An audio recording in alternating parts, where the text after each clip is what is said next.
Hi Cancer, from the 1st of January until the 21st of January, you will experience a Mars and Jupiter conjunction in your 5th house in Scorpio. Now Mars is the archetypal male principle of desire. Jupiter is the planet of good luck and good fortune. And in Scorpio, it has to do with feelings. So you're going to feel very strongly when it comes to your romantic relationships, how you have fun, how you want to have fun, how you want to connect with other people on an intimate level. And if you listen to that and you take action to it, you will really get a lot of positive outcomes when it comes to your love life. So that's the biggest blessing here for you in January. Out of all of the signs, you're the one who's going to have most success and most focus on your love life, on your relationship life. And if you're single, you can really make a lot happen here. If you're in a relationship already, you can really bring some heat and some intimacy into the relationship. On the 2nd of January, Uranus, the planet of rebellion and eccentricity, goes direct in your 10th house of career. You're really going to be animated and driven now to succeed in your working life, and you're balancing that with the focus on relationships. So these are the two areas of your life that are going to be very important: work and love life. Also on the 2nd of January, we have a full moon in Cancer in your sign, and that happens in your 1st house. The full moon being in your sign, first of all, feels really positive for you because you are totally in touch with your true nature, who you are, what you're about, and what you want.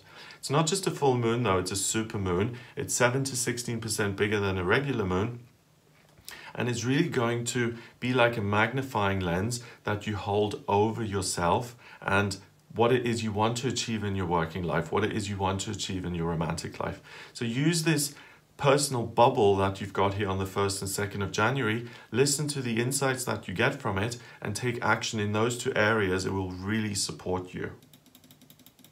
Now, most of the planets are in your 7th house of romantic relationships as well, because you've got Venus in Capricorn in your 7th, you've got the Sun in Capricorn, you've got the transiting midheaven, which has to do with work, the transformation planet Pluto, Black Moon Lilith, Saturn, which is structure, and now on the 11th, Mercury going from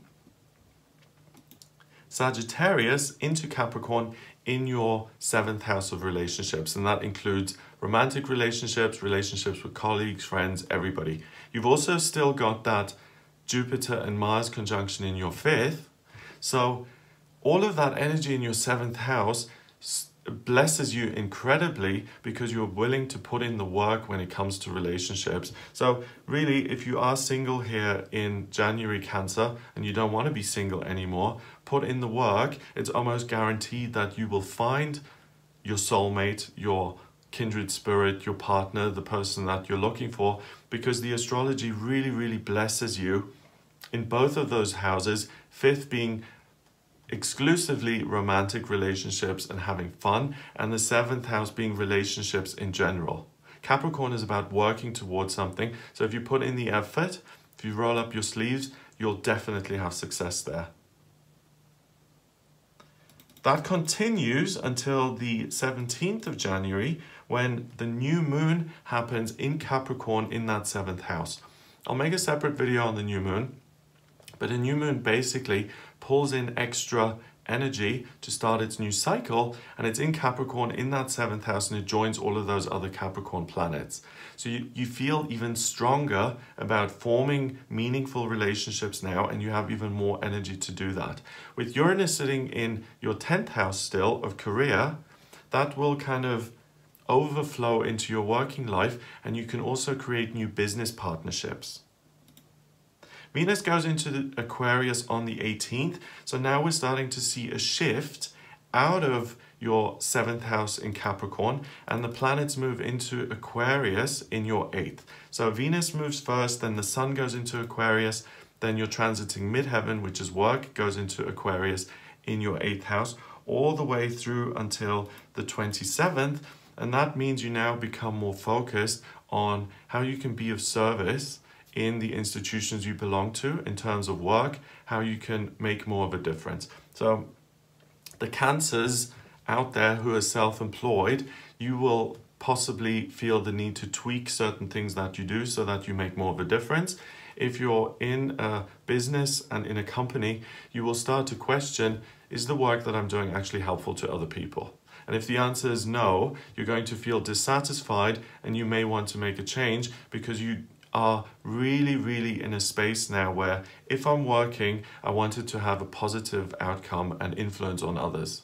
And if it's anything less than that, you're not going to be satisfied. So be aware that towards the end of the month that you start to focus on career matters and the content of your career. On the 27th, we've got Mars going into Sagittarius. So this encourages you now to look after your physical health and to make changes there and to start possibly exercising or getting yourself more into shape. On the 31st of January, we have a total lunar eclipse in Leo at 11 degrees, and this is also a full moon. Now, this is really wonderful because the full moon in Leo showers you with confidence and fun and power in your second house of money and belongings. And because it's an eclipse on the North Node, it will pull in this Leo energy for the first 6 months of 2018. So if you ask yourself the question, is the work that I'm doing meaningful and helpful to others? You will become much more confident and say, I really believe in this. And because you really believe in it and care about it, you will start to become much more prosperous and abundant. This is also the second full moon in the month. So there's an element of magic here, because if you have 2 full moons in a month, it's called a blue moon. Once in a blue moon, there's something magical going on here. There's additional power. And out of all of the signs, Cancer, you're the luckiest because it's in your second house of money.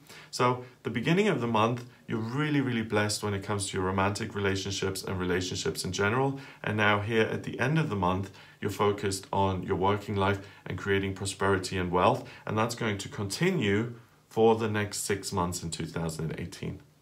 So that's what I get for you here in January. If you'd like a private reading with me, then please get in touch via my website. It's gregoryscott.com. Click on the Readings tab to order your reading. Please remember to subscribe to this channel, and I'll speak to you next month.